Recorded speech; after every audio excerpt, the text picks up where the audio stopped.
Muncul itu tahun 1950-an. Ya. Lama sekali. Dan biasanya kata-kata slang itu kata-kata yang digunakan oleh komunitas tertentu untuk menjaga kerahasiaan. Tetapi munculnya slang ini membunuh beberapa variasi bahasa seperti itu. Jadi bahasa-bahasa prokem atau slang itu kita sarankan itu cukup bicarakan itu pada komunitasmu. Mungkin kita orang Kupang itu jengkel kalau ada orang yang mengatakan bangsat. Apa itu? Kupang mendengar kata-kata itu saya penasaran. Padahal Kak ini praktisi bahasa tapi baru dengar. Iya, kan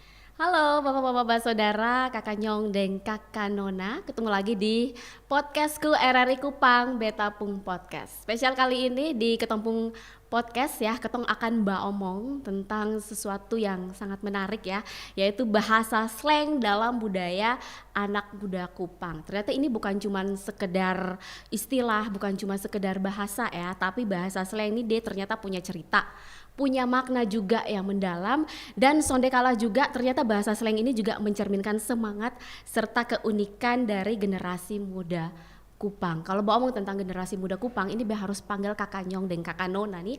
Mungkin sudah pernah atau bahkan sudah pernah omong juga yang namanya satu istilah atau pelafalan begitu kayak ketong omong tapi ketong rasa ini aneh, lu omong apa, coba ulang. Itu ternyata mungkin bahasa slang yang ketong dengar, tapi ketong sudah tahu kalau itu dikelompokkan sebagai bahasa slang. Spesial juga kali ini Beta sedang bersama dengan seorang praktisi dan pemerhati bahasa yang akan bincang-bincang dengan katong, yaitu Kakak Nong Yonson. Selamat sore Nona Feli. Oke, Kakak Nong Yonson, apa kabar? Baik, apa kabar Nona Feli? Kabar baik ya, senang ya ini hari bisa bercerita dengan Kakak Nong Yonson langsung nih Kakak Nong. Ini Beta panggil Kakak Nong saya. Siap. Bukan Nyong. Kakak Nong. Oh Kakak Nong, Kakak Nong. Ini terkait dengan ketempung obrolan yang seru Kakak, yaitu bahasa slang dalam budaya anak muda Kupang. Kakak Nong, ketong sama-sama masih muda ya, pastinya ketong juga mungkin pernah omong atau ketong pernah dengar begitu suatu kalimat atau kata begitu, tapi ketong sudah tahu itu tuh bahasa slang. Beta juga baru tahu sih sebenarnya itu dikelompokkan di nama tuh bahasa slang. Slang apa itu? Nah, bahasa slang Kupang ini seperti apa nih Kakak Nong? Terus mungkin ketong sering omong tapi ketong sudah tahu itu bahasa slang. Termana tuh Kak? Baik Nona Feli, kita mulai dari historisnya dulu kah? Sejarahnya dulu. Jadi kalau dari sejarahnya dulu, itu bahasa slang itu muncul pertama kali pada tahun 1380 dalam tulisan-tulisannya Amir Hamzah, hikayat-hikayatnya Amir Hamzah. Tapi kata itu muncul dalam kategori kata gaul, artinya gaul. Jadi kata bergaul atau kita sebut dengan kata slang sekarang ini, itu muncul pada tahun itu sebenarnya. Kemudian kata gaul itu atau kata slang atau dalam konsep bahasa biasanya kami menyebutnya prokem. Jadi ragam bahasa prokem. Prokem, slang itu prokem. Jadi kata-kata slang itu muncul di Indonesia selain dari kata gaul itu muncul itu tahun 1950-an. Lama sekali. Dan biasanya kata-kata slang itu kata-kata yang digunakan oleh komunitas tertentu untuk menjaga kerahasiaan. Saya beri contoh, biasanya teman-teman di kepolisian sebutnya 86. 86 itu kan siap kan? Nah, siap itu kita baru tahu belakangan ini. Tapi dulu tahun-tahun itu kata siap dengan kode 86 itu hanya komunitas mereka. Karena memang itu tujuan slangnya hanya dipahami oleh kelompok-kelompok itu. Atau Nona Feli dengar tahu kata kepo, kata baper. Kepo, baper ya kan? Itu muncul tahun 2015 itu Nona Feli. Itu di kaum waria Jakarta. Kalau dulu kita sebut kaum waria, sekarang sudah berubah menjadi kaum transpuan. Jadi kita tidak sebut waria lagi. Jadi itu sejarah singkat sih munculnya itu. Kalau di kota Kupang itu ada yang di Kupang itu ada yang unik. Kak Nona Feli ini tahu istilah bocil. Bocil sekarang kan bocil itu merujuk pada puber-puber anak perempuan kan. Sebelum bocil itu 3 tahun sebelumnya itu kita mengenal dengan sebutannya cabe-cabean. Cabe-cabean. Ya kan, cabe-cabean. Sebelum Ada sampai cabe, ada lagunya ya. iya ada Cabe-cabean. ada lagunya itu. Nah, sebelum itu kita mengenal ada istilah disebut yang paku halus. Dari di zaman kami itu, paku halus itu merujuk pada cabe-cabean, merujuk pada sekarang bocil itu. Jadi ada perkembangan slang di Kota Kupang itu. Mungkin sebentar kita bahas lebih lengkap lagi. Oh, Ya. ini nih jadi bahasa ini kayak diciptakan begitu Kakak? Betul, Mungkin betul karena sekali. pengaruh dari sering scrolling media sosial Ya, begitu kah? Kak? betul sekali. Jadi bahasa slang atau bahasa prokem itu Slang sebenarnya atau slang nih? Beta yang salah. Slang. Oh, slang. Dia Ya, bilang slang. Oke. Ya, bahasa slang atau prokem itu sebenarnya bahasa yang diciptakan oleh komunitas tertentu. Jadi untuk menjaga komunikasi mereka supaya orang lain jangan tahu. Nah, tetapi kalau kita lihat di Kamus Besar Bahasa Indonesia misalnya itu tidak ada bentuk tulisannya di situ misalnya. Kita misalnya Kota Kupang itu kita sekarang itu lagi trennya itu apa? Caper misalnya. Caper itu kan sebenarnya dulu dari MPO. Kalau Nona Seli masih ingat. Dia masih dapat itu. Iya, ini mencari perhatian orang. Kata itu, ungkapan itu berubah menjadi modus. Kalau kita runtutkan. MPO, caper ke modus. Modus duluan. Modus duluan ya, Oh, modus duluan. Kemudian sekarang jadi caper. Jadi di generasi Gen Z sekarang itu Gen Z. mereka menyebutnya caper. Nah, dan 3 ungkapan itu ternyata membunuh salah satu peribahasa. Mungkin Nona Feli masih ingat itu ada udang di balik batu. Dulu zaman dulu sekali itu kita mengenal ada udang di balik batu. Tetapi munculnya slang ini membunuh beberapa variasi bahasa seperti itu.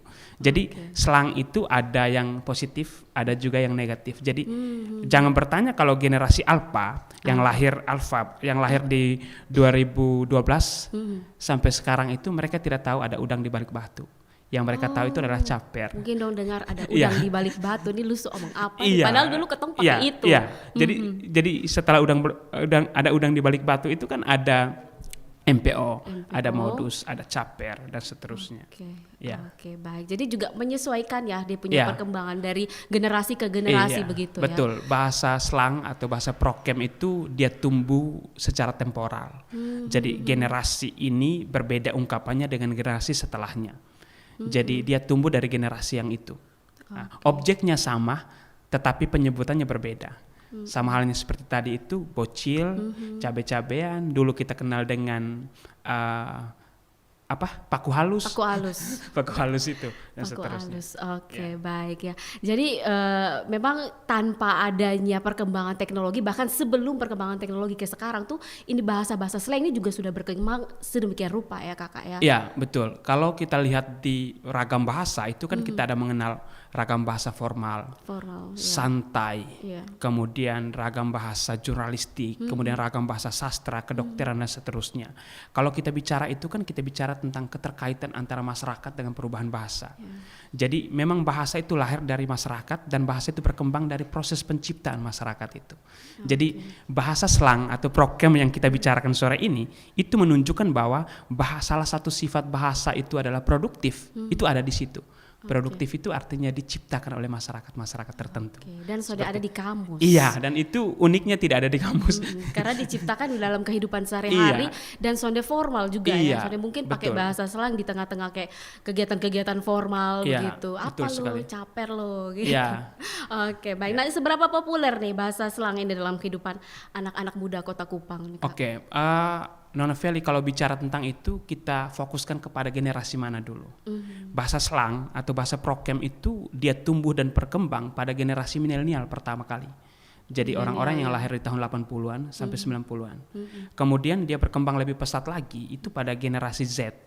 Anak-anak yang lahir di tahun 97 sampai 2012. Kemudian yang berkembang lebih pesat lagi sekarang itu generasi Alpha ya. Itu di tahun 2012 sampai sekarang. Nah, ada positif dan negatifnya. Yang positifnya itu bahasa kita termasuk dalam bahasa yang produktif, diciptakan oleh kelompok tertentu. Negatifnya itu adalah historikal kosakata yang pertama itu jadi hilang.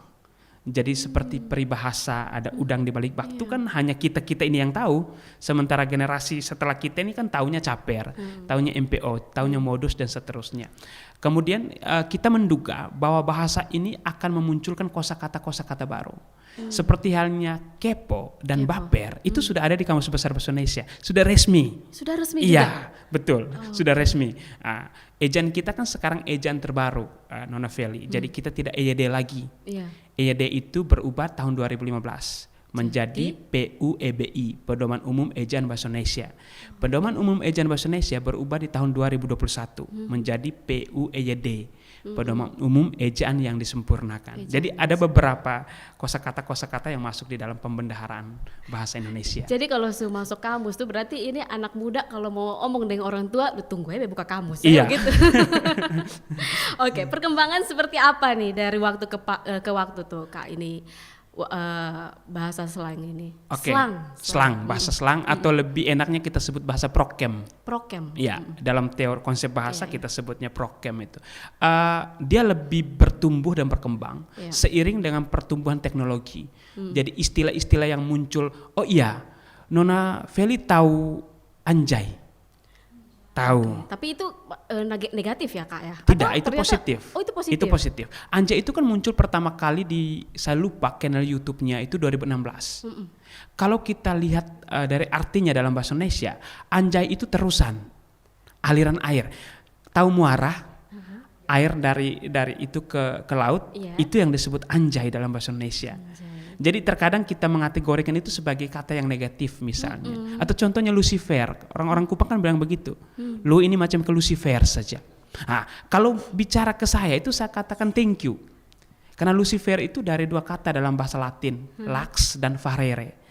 Lux itu cahaya, farere itu pemberi. Aduh. Lucifer adalah pemberi cahaya. Siapa yang berani ngomong Lucifer dan beta selesai lu saya. Jadi kalau jadi kita harus bisa membedakan. Jadi Kak bilang thank you. Iya, saya bilang thank you. Karena saya membedakan definisi secara teologis agama dengan definisi secara linguistik kebahasaan. Beda lagi. Beda. Kalau teologis kan Lucifer itu kan malaikat yang dibuang kan dulunya. Iya. Tapi kalau bahasa kan tadi saya jelaskan tadi. Suka bilang be Lucifer. Be bilang thank you begitu. Aduh, be baru tahu nih Iya, Lucifer. dari konsep kebahasaan. Artinya apa Kak Lucifer? Lux itu cahaya, Lux, farere itu pemberi, Lucifer itu adalah pemberi cahaya Oke. dalam bahasa Latin. Oke, Seperti dalam itu. Kacamata rohani Iya, beda dan linguistiknya beda beda, lagi. betul. Oke, apa lagi tuh Kak? Mungkin ada lagi? Ada, mungkin perkembangan dari waktu ke Iya. waktu kata-kata lainnya. Mungkin kita orang Kupang itu jengkel kalau ada orang yang mengatakan bangsat. Hey, Iya, apa itu? Iya. Jadi kalau bangsat itu kan sebenarnya kutu busuk. Ibe Kalau jadi dalam- takut iya, kalau ngomongin Kak, tiba-tiba Kak bilang be bangsat, wey. itu kan kutu busuk dalam Kamus Besar Bahasa Indonesia. Sementara busuk, sementara kita mengartikan sesuatu dengan persepsi kita tanpa rujukan yang benar. Makanya sebenarnya kita hidup dari bahasa, kita hidup di dalam bahasa dan kita mati meninggalkan bahasa. Nah, satu-satunya aspek yang kita tinggalkan adalah bahasa-bahasa itu. Jadi rugi sekali kalau kita tidak mengetahui seluk-beluk makna arti dari bahasa itu, lalu kita panas dingin, kemudian kita marah ketika orang menyebut. Kalau saya orang sebut bangsat, saya biasa saja karena dia sedang mengatakan kutu busuk dan saya bukan kutu busuk. Seperti itu. Begitu Iya. ya. Oke, baik ya, luar biasa. Ini ternyata ada makna-makna yang ternyata punya arti juga ya. Sebenarnya semuanya tuh kayak negatif. Betul, yang satu betul kali sekali. ketong tek begitu, ada yang mungkin langsung tersinggung Iya, begitu. betul. Tapi kan apakah harus tahu begitu deh pemakna begitu Kak? Karena kan ini menyangkut ketong berkomunikasi. Iya. Orang mau tuh kan berkomunikasi tuh dengan hal-hal dengan istilah-istilah yang baik toh. Lu bisa omong yang baik sedikit toh, jangan pakai istilah aneh-aneh toh. Kayak Betul. gitu. Apakah itu menjadi sesuatu yang penting begitu? Seorang komunikator yang bagus itu adalah seseorang yang memahami konteks. Konteks itu dengan siapa dia bicara, di mana dia bicara, tujuan apa dia bicara. Jadi terkait bahasa-bahasa prokem atau slang, itu kita sarankan itu cukup bicarakan itu pada komunitasmu. Jadi pada orang-orang yang menjadi circle-mu, yang orang sekarang sebut circle-mu. Sementara di luar itu, apalagi di dalam komunikasi formal, itu hindari pemakaian itu. Karena itu menciptakan multi interpretasi. Iya. Jadi orang-orang menginterpretasikan berbeda dengan apa yang kita maksudkan. Dan miskomunikasi yang menciptakan perdebatan, kemarahan itu lahir dari situ, multi interpretasi itu. Jadi kalau misalnya Nona Feli bertanya tentang bagaimana sarannya itu pahami konteksnya, dengan siapa kita bicara, Dan di di mana mana, iya begitu betul, di mana kita berbicara, ini budayanya apa dan seterusnya.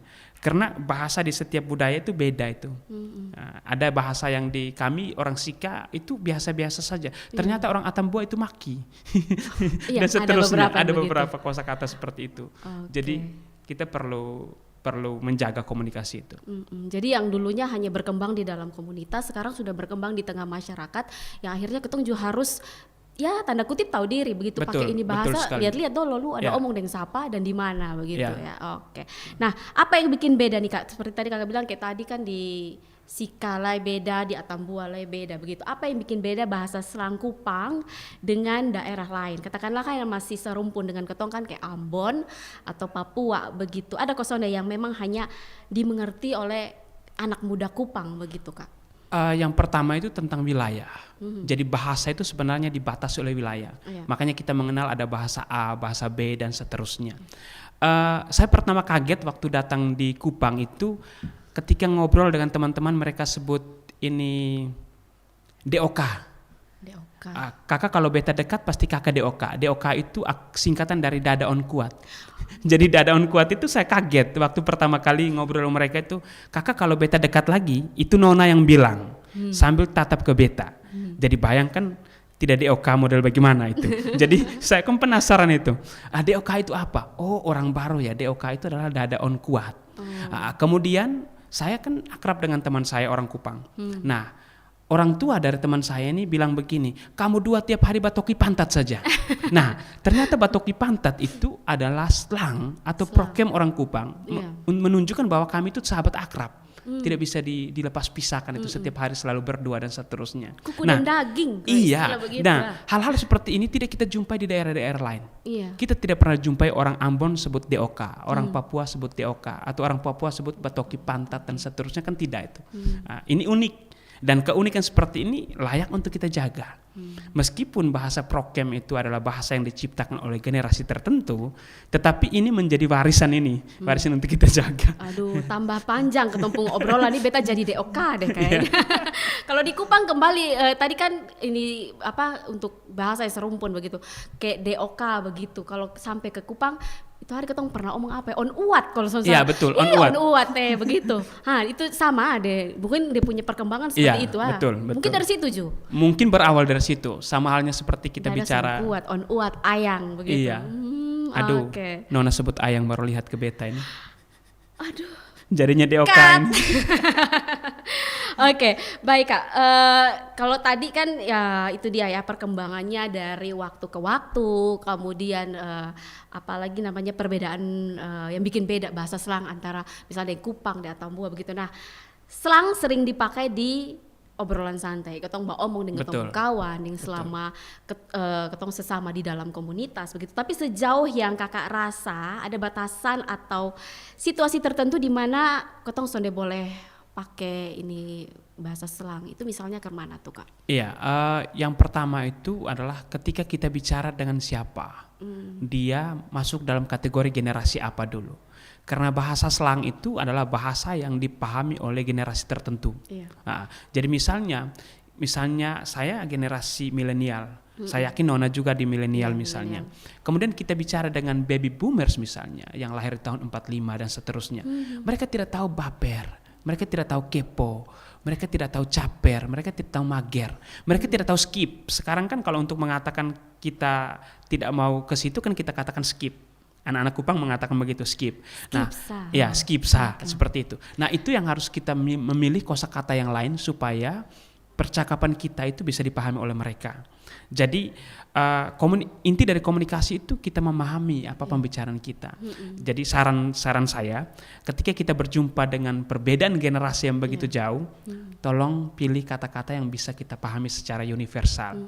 Tetapi pertanyaannya, apakah Gen Z dan Gen Alpha itu bisa memilih kata-kata itu? Karena mereka lahir dari zaman seperti itu, zaman yang setiap hari mereka bicara seperti itu.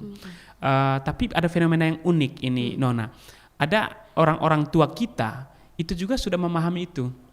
Jadi kadang-kadang mereka sebut love dan seterusnya itu kan dengan cara yang seperti anak-anak muda itu. Tapi sudah sedikit juga ketemu orang-orang tua. Tadi generasi apa? Baby boomers. Baby boomers itu juga kayak kepingin cari tahu juga, Betul. istilahnya kepo begitu, Iya. dengan kalimat-kalimat kata-kata Betul. yang sekarang dipakai oleh milenial dan Gen Z begitu. Betul. Itu dong juga penasaran mungkin ya untuk cari tahu, atau karena tiap hari dihujani dengan anak-anak pun kalimat dong, jadi dong rasa tunggu be akan bahas ini nanti dengan Pak Pendeta mungkin begitu. Dong ini suka Betul. ngomong kalimat-kalimat baru nih, apa nih maksudnya? Itu menjadi sesuatu tantangan juga kah, Kak? Saya ingat waktu kami masih kuliah di S1 dengan teman kami bicara, lalu teman saya bilang kepoe, bapere.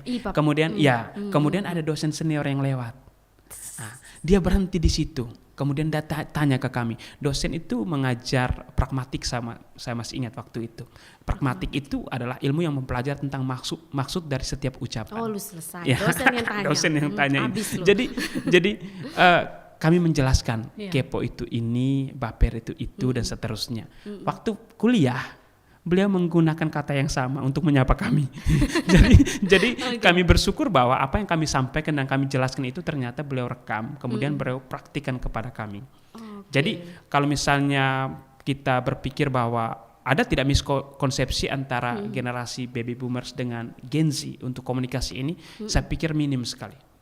Karena sebagian besar generasi baby boomers yang punya handphone itu mengenal mengenal bahasa prokem ini.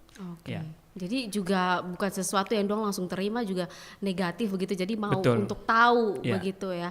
Nah kalau ini Kak Nong sendiri ini, kan Kak juga maksudnya sudah berkelana nih dari generasi ke generasi juga dan mempelajari ini bahasa. Pernah kok sonde Kak kayak rasa kayak, baru dengar ini bahasa baru, dan itu langsung buat Kak, be harus cari tahu dan be harus mengerti ini perkembangan begitu. Betul, itu saya dengar itu sebutannya sikilalotik. Kalau orang Kupang ya, itu saya baru dengar itu sikilalotik itu apa, tidak tenang kah?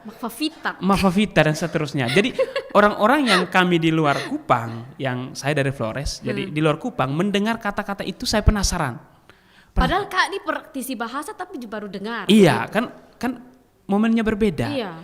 Sikilalotik itu kan diucapkan oleh anak-anak Gen Z, Gen Alpha, sementara saya generasi milenial. Jadi di generasi kami seperti yang saya sampaikan di awal, kita sebut cabe-cabean. Di mereka kan sebutnya itu kan bocil. Jadi saya pikir sikilalotik ini juga kan menjadi itu hal yang unik. Jadi pertanyaan Kak tadi pernah bingung atau ketawa soalnya ketika dengar teman atau ada di generasi tertentu, komunitas tertentu dong pakai bahasa slang yang Kakak justru yang mengerti begitu, atau mungkin maksudnya gitu langsung kalau pernah kan kayak bilang blank begitu. Iya pernah, dan saya bertanya seperti yang Nona. Apa yang Kak lakukan waktu itu? Saya diam sejenak, saya coba mencari-cari, pernah tidak kata ini saya dengar sebelumnya. Masalah soalnya ada di kamus. Iya. Gitu, Kemudian kan saya tanya, itu maksudnya apa? Lalu mereka bilang tuae. Itu kalau kami muda ini sebutnya begini-begini, makanya jangan lahir duluan. Jadi mereka menyampaikan seperti itu dalam konteks bercanda ya, seperti itu. Ada beberapa kata yang lain juga selain itu sikilalotik itu. Ada satu, tapi ini untuk anak muda yang pacaran dan seterusnya itu mereka katakan leleh anak. Iya, leleh anak itu ternyata kalau kita cari tahu secara terminologinya itu pohon gatal. Iya. Tetapi ketika itu dirujukan pada seseorang, itu menunjukkan bahwa orang itu sudah punya pacar tapi masih berkelana kemana-mana. Dan itu saya kepo sekali untuk untuk leleh anak itu. Jangan sampai dong bilang Kakak leleh anak asal mengerti. Saya berharap tidak ya Nona ya. Janganlah berkelana ke leleh anak. Wah luar biasa, ternyata dia punya kalimat, bukan kalimat, ini lebih banyak ke kata ya, iya, ini betul, bahasa betul. slang ini, tapi ada bentuk kalimat kosoneka atau hanya kata begitu? Kalau slang itu lebih pada idiom, ungkapan itu bisa saja satu kata atau dua kata, atau frasa kalau kita sebutnya begitu. Oke, baik. Wah luar biasa. Beta biasanya ada istilah lagi ya, banyak istilah lagi yang Be juga penasaran kalau Beta dengar. Kayaknya Beta harus banyak berguru nih di Kakak Nong nih ya. Jangan sampai Keton dua juga bisa cipta kata baru. Betul. Sejak tadi saya berharap kita bisa menciptakan bahasa prokem yang baru. Oke. Nah itu dia Kakak, bahasa slang nih kan, atau bahasa gaul di Kupang ya. Keton bilang ini bahasa gaul di Kupang nih tentunya punya ciri khas ya, keunikan juga masing-masing. Apalagi di setiap kabupaten, di setiap kota pasti punya bahasa slangnya masing-masing. Tapi di Kupang ternyata slang nih dia punya rasa ya, tanda kutip ya, rasa yang berbeda juga, bukan cuma sekedar kata-kata tapi ada makna dan budaya di baliknya begitu ya. Kalau bahasa kata slang yang mengandung budaya begitu apa ya Kak? Mungkin ada begitu kok. Biasanya bahasa slang itu lahir dari anak-anak muda. Dan anak-anak muda itu jarak antara mereka dengan budaya itu agak jauh. Jadi jarang sekali kita menemukan bahasa slang itu merujuk pada budaya. Tetapi kalau bahasa slang itu menjadi budaya, iya. Karena mereka membiasakan itu setiap saat, komunikasikan itu sehingga menjadi kebiasaan untuk konsep bertutur kita seperti itu. Kalau untuk lahir dari budaya sejauh ini kami belum menemukan itu. Ya. Nah, terkait dengan praktisi dan pemerhati bahasa nih, Kakak Nyong nih punya peran penting juga dalam menjaga identitas budaya sebagai warisan utama ya untuk masyarakat, apalagi untuk anak muda sekarang. Perkembangan bahasa luar biasa ya Kak. Dan sebagai seorang praktisi dan pemerhati bahasa nih Kakak, peran bahasa slang dalam pembentukan identitas budaya anak muda di Kota Kupang kayak apa tuh Kak? Yang pertama, bahasa slang itu punya dampak untuk melahirkan istilah-istilah yang bersifat lokalitas. Jadi seperti halnya kita sebut lelehanak, sikilalotik, batoki pantat dan seterusnya itu adalah lokalitasnya orang Kupang. Kita tidak pernah jumpai itu di Manado, kita tidak jumpai itu di Papua, kita tidak jumpai itu.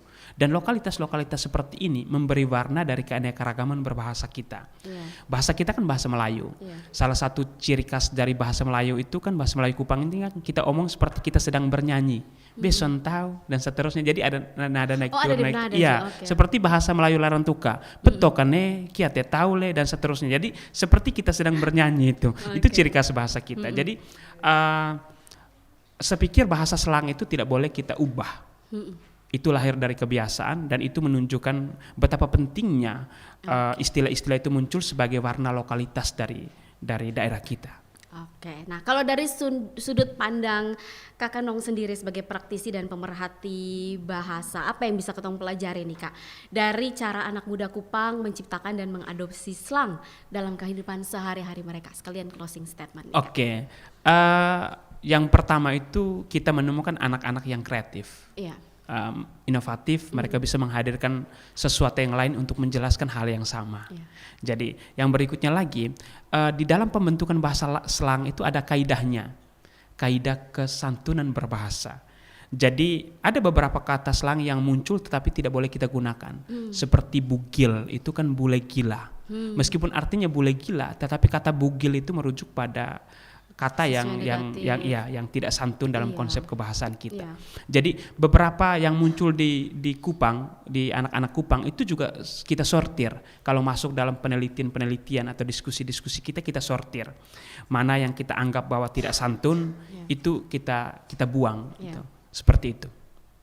Closing statementnya seperti apa nih Kak, harapan ke depan dalam perkembangan bahasa slang dalam budaya anak muda Kupang? Baik, sebagai orang yang mencintai bahasa, saya berharap anak-anak bunda jangan berhenti menciptakan kreativitas dalam berbahasa, terutama program atau slang yang kita bicarakan dari tadi. Tetapi ingat, pertimbangkan soal kesantunan berbahasa.